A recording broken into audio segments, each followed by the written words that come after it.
आज 10 अप्रैल है यानी विश्व होम्योपैथी दिवस।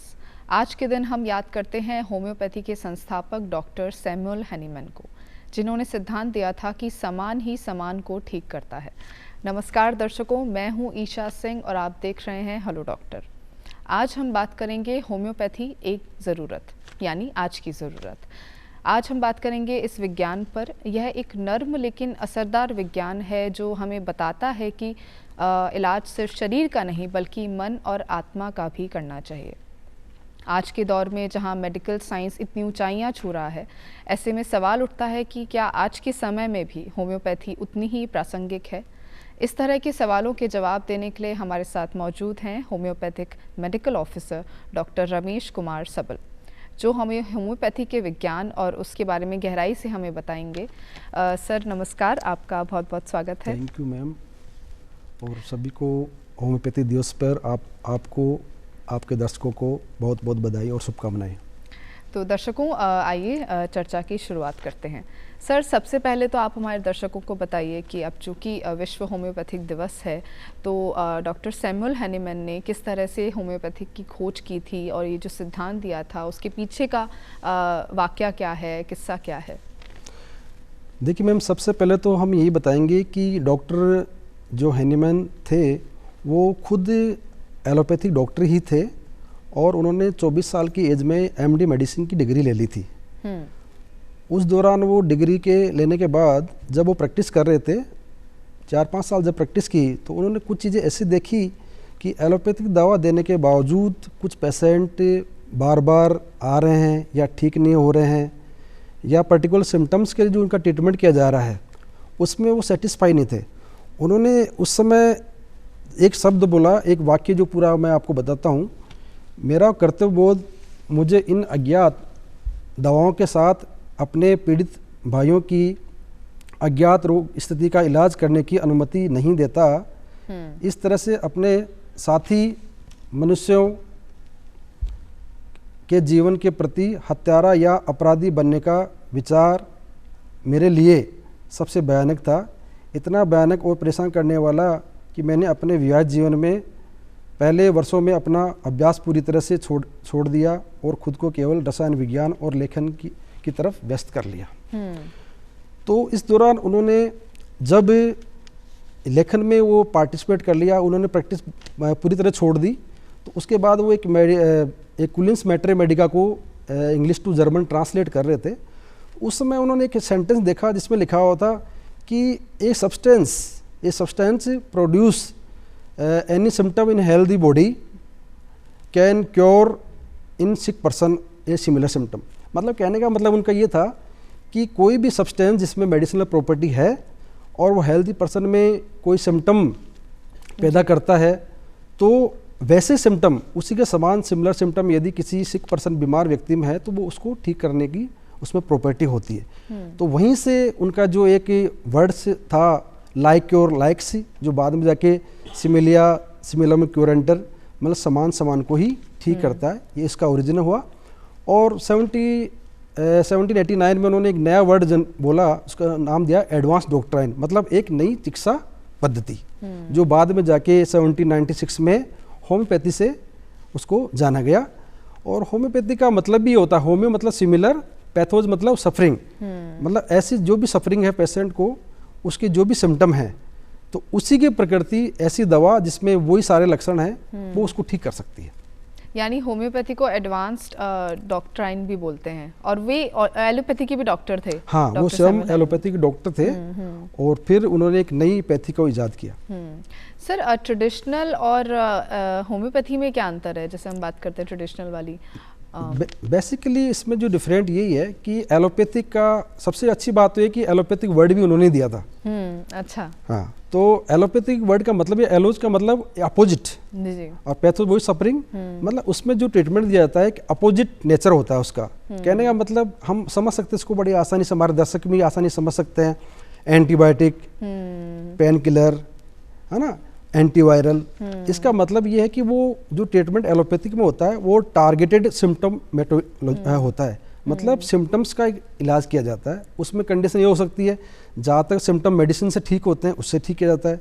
जहाँ तक लगता है कि भाई कोई पार्ट बॉडी का टिश्यू खराब हो गया तो उसको रिमूव किया जा सकता है। तो उसमें एक जो ट्रीटमेंट दिया जाता है वो टारगेटेड दिया जाता है और उसी को सिम्टोमेटिक ठीक किया जाता है।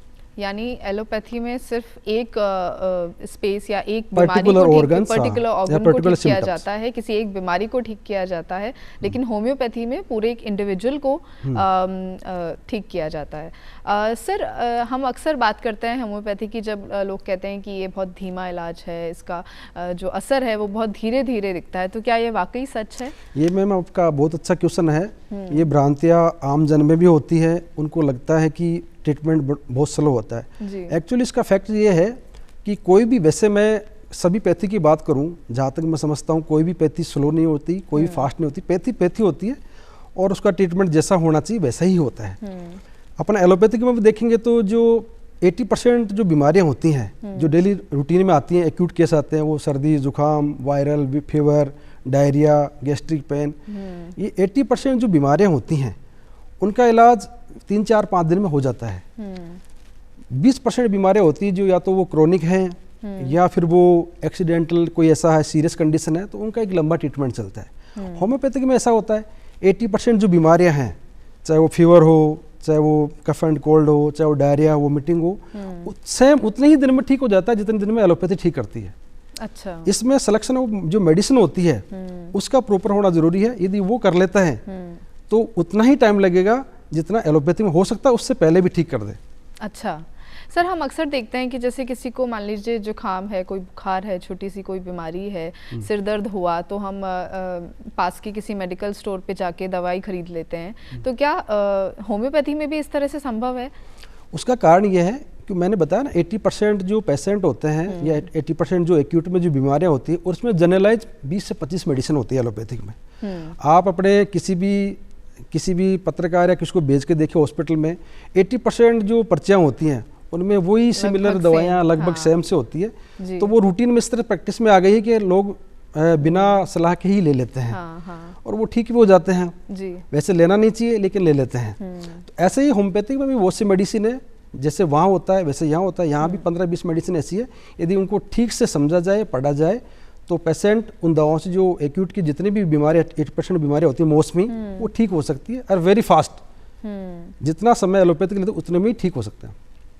तो ये भ्रांति बिल्कुल नहीं है कि वो स्लो काम करती है। हाँ, ये डिपेंड करता है कि वो पेशेंट दवा ले रहा है, डॉक्टर्स ने सिलेक्शन ऑफ मेडिसिन गलत हो सकती है, तरीका गलत हो सकता है, इसलिए वो स्लो और फास्ट हो सकती है। बाकी होम्योपैथी का प्रिंसिपल ऐसा नहीं है कि वो धीरे काम करे। ये सिर्फ एक मिथ है जब हम बात करते हैं। तो सर इसके कोई साइड इफ़ेक्ट्स भी होते हैं क्या? क्योंकि एलोपैथी मेडिसिन के कई हमने देखे हैं साइड इफ़ेक्ट्स होते हैं, तो इसके होम्योपैथी मेडिसिन के कुछ साइड इफ़ेक्ट्स हैं? देखो मैम, ऐसा है एलोपैथिक में साइड इफ़ेक्ट, क्योंकि वो सिम्टोमेटिक ठीक कर रहे हैं और पर्टिकुलर पार्ट के लिए काम कर रहे हैं जी, तो वो शरीर में बाकी जगह जाके क्या करेगी, क्योंकि बॉडी तो हम होम्योपैथी में एक यूनिट मानते हैं जी। और होम्योपैथी का प्रिंसिपल ये है कि treat the individual not a disease. मतलब होम्योपैथी का बेसिक प्रिंसिपल ये है कि व्यक्ति का इलाज किया जाता है, न कि बीमारी का। तो मतलब बीमार का इलाज नहीं करके उसका बीमार का इलाज करते हैं बजाय बीमारी के। तो हम उसको एक यूनिट मान के चलते हैं और उसके अनुसार उसकी प्रकृति, उसका स्वभाव, उसका नेचर, उसकी पैथोलॉजी, बीमारी की कंडीशन, उसके सिम्टम, इन सबको मिला के जो टोटलिटी होती है उस आधार पर एक मेडिसिन सेलेक्ट की जाए। वेल सेलेक्ट रेमेडीज को बोलते हैं हम, वो दी जाती है और 100% क्योर करती है। सर कोई जैसे इमरजेंसी कोई केसेस हुए तो उनमें भी ये कारगर है? हाँ देखो मैडम, जैसे मैंने बताया 80% 20% जो केस ऐसे होते हैं जो इमरजेंसी वाले होते हैं जी। तो इसमें नो डाउट एलोपैथी का रोल है। हर पैथी का अपना एक ड्रॉबैक भी होता है और उसका एक नेगेटिव पॉइंट भी होता है। एलोपैथी का प्लस पॉइंट है कि इमरजेंसी में आपको एलोपैथिक ही लेनी है। किसी का एक्सीडेंट हो गया, जैसे प्लास्टर बनना है, किसी को ब्लड की जरूरत है, किसी को चोट आ गई, किसी को ड्रिप लगनी है, तो ये सारे केसेस में एलोपैथिक ही काम आएगी। अब ऐसी कंडीशन में होम्योपैथी का क्या रोल हो सकता है? होम्योपैथी का रोल हो सकता है कि उस समय साथ में हम होम्योपैथी दवा दें, तो हो सकता है उसका पेन जो उसका रिलीफ फास्ट हो सकता है, उसकी जो टिश्यू वगैरह जो भी डैमेज है वो रिकवर फास्ट हो सकता है, उसको जो बीमारी या कोई भी तकलीफ हुई है वो फास्ट रिकवर हो सकती है। ये सारे बेनिफिट्स उसमें होते हैं और साथ में दी जा सकती है। यानी जब हम एलोपैथी का इलाज ले रहे हैं तो साथ के साथ हम होम्योपैथिक दवाइयाँ भी ले सकते हैं। ऐसी कंडीशन हो तो अच्छा। जैसे कोई इमरजेंसी कंडीशन हो जी। तो इसलिए लेते हैं, क्योंकि मैनेजमेंट भी देखो, डॉक्टर्स को मैनेजमेंट करना जरूरी होता है। मैनेजमेंट नहीं, वो ट्रीटमेंट अपनी जगह है, उसका एक लंबा टाइम हो सकता है, लेकिन उसमें उसका मैनेजमेंट सबसे पहले जरूरी होता है। जैसे हाइपरटेंशन है जी, डायबिटीज है, थायराइड है, इसमें इफेक्ट बहुत ज़्यादा एकदम से आते हैं। तो ऐसी कंडीशन में क्या करते हैं हम कि वो जो मैनेजमेंट के लिए जो एलोपैथिक दवाएं चल रही हैं जी, वो उसको मैनेज कर रही हैं, वो बंद नहीं होती हैं। आपने देखा होगा अपने आसपास में, देखते हो कि एक बार बीपी की दवा चालू होगी तो वो लंबे समय तक चल रही है, या यही कह देते हैं कि लाइफ टाइम चलेगी। थायराइड की भी ऐसी चलती है लगभग, डायबिटीज की भी ऐसी चलती है। तो फिर क्या है, मतलब वो दवाएं लाइफ टाइम चल रही है। एक तरफ हम कह रहे हैं कि होम्योपैथी दवा स्लो काम करती है, एक तरफ हम ये भी तो देखो ना कि एलोपैथिक में जो दवाएं हैं वो क्या लाइफ टाइम चल रही हैं, तो स्लो कौन है और फास्ट कौन है, ये हमें देखना पड़ेगा। तो उसमें होम्योपैथी का रोल ये है कि पेशेंट यदि टाइमली आ जाता है, क्योंकि हम प्रकृति देख रहे हैं, उसका नेचर देख रहे हैं, उसका स्वभाव देख रहे हैं, क्योंकि हाइपरटेंशन हो रहा है तो कोई कोज होता है, जेनेटिक कोज हो सकता है, उसकी लाइफस्टाइल हो सकती है। तो हम जो ट्रीटमेंट करते हैं उसकी सारी जो टोटलिटी लेते हैं, उसका फिजिकल जनरल, उसका मेंटल जनरल, उसकी कंडीशन क्या है, एंजाइटी है, स्ट्रेस, उसका रूट कोज क्या है। तो होम्योपैथी का बेसिक प्रिंसिपल ये है कि बीमारी का रूट कोज क्या है, उस रूट कोज के अनुसार उसको हम दवा देते हैं और उसको वेल इफेक्टिव होती है। उसका फायदा होता है कि एक समय के बाद हो सकता है यदि आप टाइमली होम्योपैथी दवा एलोपैथी के साथ में लेते हैं तो आपकी एलोपैथी की दवा भी बंद हो जाएंगी और होम्योपैथी की दवा भी बंद हो जाएंगी। ये इसमें इसका फायदा हो सकता है। यानी किसी भी बीमारी में हम पहले जाएं थोड़ा, अगर हम होम्योपैथी इलाज लेना चाह रहे हैं तो सर ऐसी कौन सी बीमारियां हैं जो होम्योपैथी जिसका बेहतर इलाज कर पाती है, या जब हम लें तो उसका बेहतर परिणाम हमें मिल सकता है? देखो मैडम, हम ये देखते हैं जैसे आज के दौर में हम देख रहे हैं डायबिटीज़ हो गया, शुगर हो गई, मतलब आपका हाइपरटेंशन हो गया जी, थायराइड हो गई, स्किन प्रॉब्लम हो गई, एलर्जी अस्थमा हो गया। इन केसेस में आप कहीं भी देखोगे तो ये सब डिपेंडेंट सिस्टम में काम कर रहे हैं। आप देखो एलर्जी अस्थमा का पेशेंट लंबे समय तक एलोपैथी दवाई ले रहा है, डायबिटीज़ और हाइपरटेंशन में तो लाइफ टाइम ही ले रहा है। इसका मतलब क्या हुआ कि वो सिर्फ मैनेजमेंट हो रहा है, वो ठीक नहीं हो रहा है।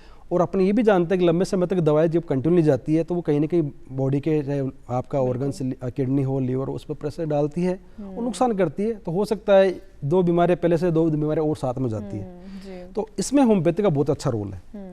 यदि हम साथ में होम्योपैथी दवा लेते हैं तो इन चीज़ों से हम बच सकते हैं और इसमें अच्छी हेल्प होती है और पेशेंट क्योर की तरफ जाता है। सबसे बड़ा अच्छा पॉइंट इसमें यह है कि देखो, हम इलाज 3 तरह से होता है। एक होता है पेलिएशन, एक होता है सप्रेशन, एक होता है क्योर। जहाँ तक है होम्योपैथिक में क्योर पॉसिबल है, क्योंकि उसमें होलिस्टिक अप्रोच होती है, पूरी बॉडी को एक आधार मान के उसका ट्रीटमेंट किया जाता है, सिम्टम लेके, तो वो रूट कोज ट्रीटमेंट करता है। जबकि वहाँ ऐसा नहीं होता है, तो इसलिए वो इसमें वहाँ सप्रेशन और पेलिएशन के चांसेस ज़्यादा होता है। पेलिएशन मतलब कुछ टाइम के लिए रिलीफ दे देना। आपने देखा होगा पेन किलर टेबलेट ली, 2-4 घंटे बाद में उसको जितनी देर उसका असर रहता है वो काम करती है, उसके बाद वापस लेनी पड़ती है। सप्रेशन ये हो सकता है कि आपने ओवरडोज ले ली, जैसे आजकल स्टेरॉइड दे देते हैं, उसका बहुत हार्मफुल इफेक्ट है, लंबे समय तक नहीं लेना चाहिए, लेंगे तो उससे बहुत नुकसान होता है। तो ऐसी कंडीशन में क्या होता है, उसकी इम्यूनिटी वीक होती है, और जितनी इम्यूनिटी वीक होगी पेशेंट फर्दर जैसे आगे आगे जाएगा तो उसके ठीक होने की संभावना उतनी ही कम होती जाती है। तो होम्योपैथी में सबसे बड़ा रोल होता है कि वो रूट कोज जब ट्रीटमेंट होता है तो उससे उसकी इम्यूनिटी बढ़ती है और उसके बार बार जो बीमार होने की जो चीज़ें हैं वो भी नहीं होती। सर हम देखते हैं कि कई बार मरीज़ जो है होम्योपैथी का इलाज ले रहे हैं तो वो बीच में दवाइयाँ लेना छोड़ देते हैं, तो इसकी वजह क्या होती है? उसका मैम सबसे बड़ा कारण ये है, ऐसा एलोपैथिक में भी होता है लेकिन हमें वो दिखता नहीं है। एक्चुअली क्या है कि जब अल्टरनेटिव सिस्टम, जब ऑप्शन होता है, उस ऑप्शन में जब पेशेंट को प्रॉपर ट्रीटमेंट नहीं मिल पाता है जी, तो उसके छोड़ने के अलावा उसके पास कोई चारा रहता नहीं है। एलोपैथिक में जैसे पेशेंट को, किसी को मान लो कफ एंड कोल्ड हो रहा है, वो बार बार एंटीबायोटिक ले रहा है, नहीं ठीक हुआ फिर जा रहा है, नहीं ठीक हुआ फिर, वो जब तक जाता रहेगा जब तक उसको एक अल्टरनेटिव सिस्टम नहीं मिलेगा। अल्टरनेटिव सिस्टम जिस दिन अच्छा डेवलप हो जाएगा, अच्छा ट्रीटमेंट होने लग जाएगा, तो वहाँ भी ये चीज़ होने लग जाएगी कि वो एक बार जाएंगे, नहीं रिलीफ मिलेंगे, तुरंत शिफ्ट हो जाएंगे। लेकिन पेशेंट के पास क्या ऑप्शन नहीं है, तो वो क्या जाना ही जाना है, कहाँ जाएगा, दूसरी कोई पैथी है ही नहीं। तो इसमें मैं जो समझता हूँ, इसमें पैथी का ड्रॉबैक भी हो सकता है। कुछ मैं एक सिंपल सा एग्जाम्पल समझाऊँ, जैसे कमियाँ हर जगह हो सकती है, होम्योपैथिक में हो सकती है, आयुर्वेद में भी हो सकती है, लेकिन क्या होता है जब तक केवल पैथी के साथ साथ जब गवर्नमेंट वगैरह उनका जब सपोर्ट नहीं मिलता है तो उस लेवल पे जो मिलना चाहिए। तो कहीं ना कहीं हमारे यहाँ एक रेफरल सिस्टम बहुत वीक है। जब तक ये सिस्टम नहीं होगा कि ये रेफरल सिस्टम बने, कौन सी बीमारियों में कौन सी दवा लें, किस किस बीमारियों में होम्योपैथी की तरफ शिफ्ट करें, आयुर्वेद की तरफ शिफ्ट करें, अभी हम सिर्फ एक की तरफ जा रहे हैं। तो जब तक ये जो शिफ्टिंग है, पेशेंट का जो फॉलोअप है, जब तक हम बीमारी को अकॉर्डिंग को शिफ्ट नहीं करेंगे, ऐसी कोई पॉलिसी नहीं बनाएंगे, तब तक ये सिस्टम ऐसे चलता रहेगा। सर, हमने देखा है कि कोविड के बाद देखें तो लोग जो हैं वो अपने स्वास्थ्य को लेकर, हेल्थ को लेकर काफ़ी जागरूक हो गए हैं, काफ़ी अवेयर हो गए हैं। तो क्या हम ऐसा कह सकते हैं कि पहले की तुलना में लोग आयुर्वेद और होम्योपैथी की तरफ शिफ्ट हो रहे हैं बजाय एलोपैथी के? मैडम ये देखो, ये सामान्य सी बात है। अब आज हम सुनते हैं, डेली रूटीन में सुनते हैं, हर बच्चा जानता है, हर कोई जानता है कि एलोपैथी के साइड इफेक्ट होते हैं। ये तो हर कोई जानता है, बताने की जरूरत नहीं। हो भी रहे हैं, वो देख भी रहे हैं, एंटीबायोटिक खा रहे हैं, एंटीबायोटिक रेजिस्ट कर रही हैं, काम करना बंद कर रही हैं, सिंपल कफ एंड कोल्ड भी ठीक नहीं हो रहे हैं, ये तो हम देख रहे हैं। अगेन बात वही आती है, जब तक अल्टरनेटिव जो सिस्टम है उसको सपोर्ट नहीं करेंगे, गलतियां कमियां हो सकती हैं, लेकिन उसको इम्प्रूवमेंट करने का उसका फॉलोअप हो सकता है, जो चीज़ें कमी उसको दुरुस्त किया जा सकता है, सिस्टम को चेंज। अभी मैं थोड़े दिन पहले एक टीवी पर सुन रहा था, केंद्रीय जो स्वास्थ्य मंत्री हैं वो कह रहे थे कि अब हम ऐसा सिस्टम बढ़ा रहे हैं, एक ही छत के नीचे सभी पैथी को ला रहे हैं, और उसमें रेफरल सिस्टम पहले एलोपैथिक से, जो एलोपैथिक होता है उसको हम एलोपैथिक से आयुष कर रहे हैं। ये यदि होता है तो बहुत अच्छा होगा, कि उसमें ये रहेगा कि कब आपको शिफ्ट करना है और कब उधर ट्रीटमेंट लेना। ऐसा होगा तो बहुत अच्छे रिजल्ट्स होंगे, सपोर्ट मिलेगा, रिजल्ट जरूर मिलेगा। सर, आपने आयुर्वेद का जिक्र किया, तो दोनों में कोई ऐसा अंतर है या थोड़ा अलग है या थोड़ा मिलता जुलता है एक से? देखो मैडम, ऐसा है, इसमें हम तीनों पैथी हैं, एलोपैथिक हो गया, आयुर्वेद हो गया, होम्योपैथी हो गया। सबका सोर्स ऑफ जो मेडिसिन है वो वही है, वेजिटेबल्स है, एनिमल्स हैं, प्लांट्स हैं, मिनरल्स हैं, विनम है, ये सारे जो इनका सोर्स एक ही होता है, बस इनकी फार्मेसी अलग अलग होती है और उस हिसाब से काम करते हैं। तो जहाँ तक आयुर्वेद के बारे में मैंने जाना है, वहाँ पर क्रूड फॉर्म में चीज़ें, मेडिसिन प्रॉपर्टी वहाँ भी होती है, तो क्रूड फॉर्म में दी जाती है, और वो नेचुरल ट्रीटमेंट ही वहाँ होता है, नेचुरली होम्योपैथी में होता है, लेकिन बस वो है कि वहाँ क्रूड फॉर्म में दी जाती है। हमारे यहाँ पोटेंटाइज, जिसमें उसकी पोटेंसी, जो एक फार्मेसी जो होती है, जिसको डायनेमाइजेशन बोलते हैं, पोटेंटाइजेशन बताएं, तो उसमें क्या होता है, मेडिसिन की प्रॉपर्टी एक काफ़ी हद तक उसकी पावर बढ़ा दी जाती है। उसमें मटेरियल या बहुत कम होता है, उसकी पोटेंसी बहुत ज़्यादा होती है, तो उससे क्या होता है कि वो वेल इफेक्टिव हो जाती है। तो आयुर्वेद में वही है कि उसमें वो क्रूड फॉर्म में ज़्यादा चीज़ें दी जाती है और उस आधार पे वो ट्रीटमेंट करते हैं। सर, हम अक्सर देखते हैं कि होम्योपैथी की दवाइयाँ जो हैं वो मीठी होती है, हल्की सी गोलियाँ, छोटी सी, तो क्या बच्चों के इलाज, बच्चों में जो बीमारियाँ होती हैं उसके इलाज में ज़्यादा कारगर है, ऐसा है? मैम, इसमें यह है कि जो होम्योपैथिक फार्मेसी है उसमें जो भी मेडिसिन बनाई जाती है, तो उसका जो डायनेमाइजेशन करते हैं, जो मेडिसिन की पावर बढ़ाते हैं, उसका डायल्यूशन इस लेवल तक होता है कि उसमें जो मटेरियल की मात्रा बहुत ही लेस हो जाती है, बहुत ही कम हो जाती है, उसकी पोटेंसी बढ़ जाती है, उसकी पावर बढ़ जाती है, उसकी इफेक्टिवनेस बढ़ जाती है। तो मीठी गोली वो दवा नहीं है, जो हम ऊपर से डालते हैं ना उसमें डायल्यूशन, वो दवा होती है, ये कैरियर है। उसको ये कैरियर, ये दवा नहीं होती है, सिंपल पिल्स है, वो सिर्फ मिल्क ऑफ शुगर होता है, जो सिंपल एक तरह से वो शुगर है, मिल्क ऑफ शुगर है, जिसको लेते हैं, वो दवा नहीं होती, दवा हम जो डालते हैं वो होती है। सर, जैसे आयुर्वेद में तो अक्सर जब हम दवाई लेते हैं तो हमें लाइफस्टाइल को चेंज करने का भी, जो फूड हम ले रहे हैं उसमें भी बदलाव करने की हमें सलाह दी जाती है। तो क्या होम्योपैथी में भी इस तरह से है कि अगर मान लीजिए हम किसी जुकाम या किसी बीमारी का इलाज ले रहे हैं तो हमें अपनी लाइफस्टाइल में भी कुछ बदलाव करने पड़ेंगे, इस तरह का खाना खाना पड़ेगा या ये पेय पदार्थ लेना पड़ेगा इसके साथ? देखो मैडम, ये चीज़ें तो सिंपल सी बात है, जो चीज़ें हमें पता है कि भाई ठंडा पीने से गला खराब होगा जी, हम ओवर डाइटिंग कर रहे हैं तो उससे गैस्ट्रिक कंप्लेंट्स होंगी, ये तो सामान्य चीज़ें हैं जो हर पैथी में ही, ये तो सब पे यूनिवर्सल ट्रूथ है जो सब पे लागू होता है। होम्योपैथी में लागू होता है, एलोपैथिक में, आयुर्वेद में भी। आयुर्वेद में शायद उनकी जो दवा की उनकी फार्मेसी जो भी है, तो उसमें शायद ज़्यादा रोल होता होगा, इसलिए वहाँ परहेज का सिस्टम थोड़ा ज़्यादा होता है।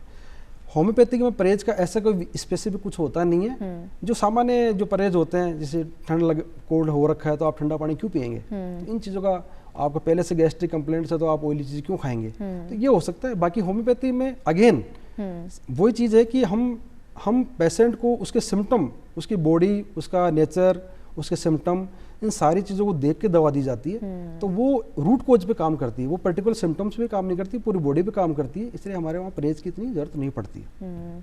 सर, कुछ लोग होम्योपैथी को लेकर संदेह में रहते हैं कि क्या हमें इसका इलाज लेना चाहिए या नहीं लेना चाहिए, तो ऐसे लोगों को आप क्या संदेश देना चाहेंगे या क्या कहना चाहेंगे उन्हें? मैं आपके दर्शकों को ये कहना चाहूँगा कि आप एलोपैथिक ले रहे हैं क्योंकि आपके पास कोई दूसरा ऑप्शन नहीं है।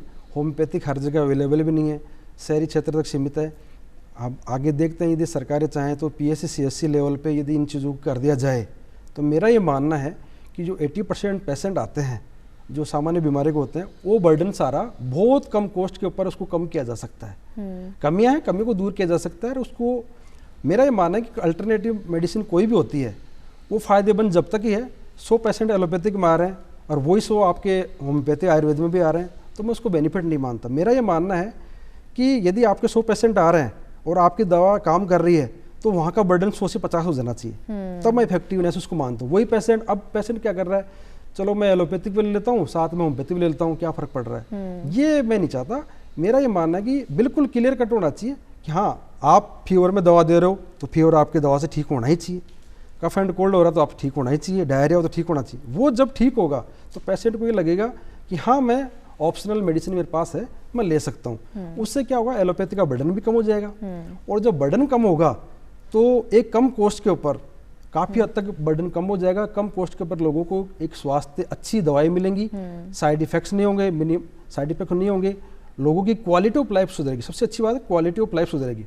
एलोपैथिक से हम जा रहे हैं, साइड इफेक्ट्स हो रहे हैं, लेकिन ऑप्शन नहीं है तो ऐसा हो रहा है। यदि इधर हम पेशेंट शिफ्ट होता है तो उसकी क्वालिटी ऑफ लाइफ सुधरेगी, उससे उसकी इम्यूनिटी बूस्टअप होगी, और इम्यूनिटी बूस्टअप होगी तो फायदा होगा। वो बार बार जो बीमार होता है, आज हम सुनते हैं ना कि बार बार बीमार हो रहे हैं, वो बार बार बीमार होने की टेंडेंसी भी खत्म हो जाएगी। इसलिए मैं आपको दर्शकों को एक चीज़ बताना चाहता हूँ, जब भी आप बीमार हों और आपको लग जाए किसी बीमारी के नाम के आगे लग जाए बार बार हो रहा है, कोई सी बीमारी हो कि मुझे बार बार बीमार होता हूँ, कोई सी बीमारी, चाहे बुखार ही आता हो, चाहे टाइफाइड ही होता हो, कफ एंड कोल्ड ही होता हो, एलर्जी अस्थमा ही होता हो, कोई भी चीज़ हो जो आपको बार बार हो रही है और आप ट्रीटमेंट लिए जा रहे हो ठीक नहीं हो, ऐसे पेशेंट को तुरंत होम्योपैथिक तरफ शिफ्ट कर जाना चाहिए।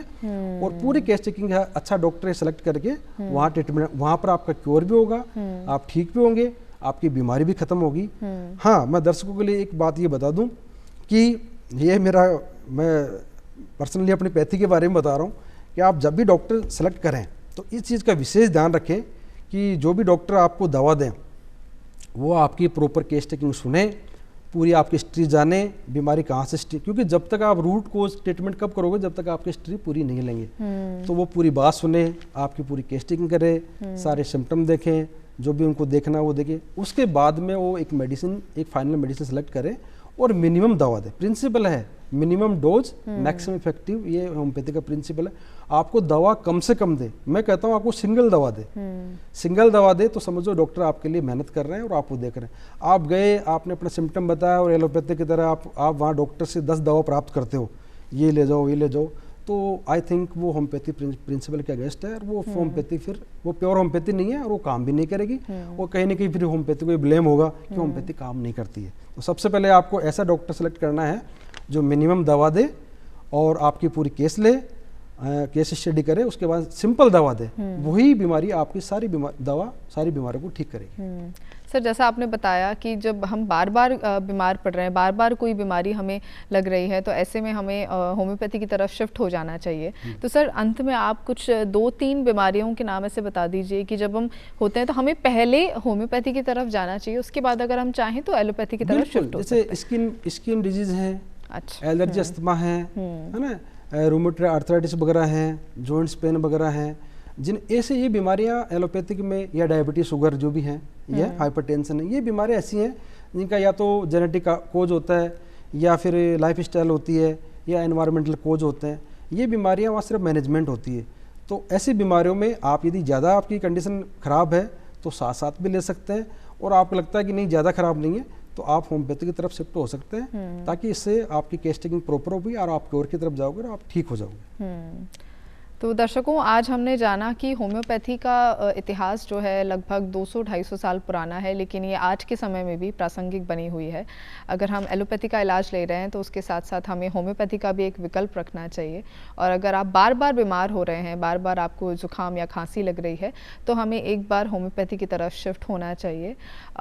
उम्मीद करते हैं आपको हमारा कार्यक्रम पसंद आया होगा और डॉक्टर साहब ने जो भी सुझाव दिए हैं आप उन्हें अपने जीवन में लागू करेंगे।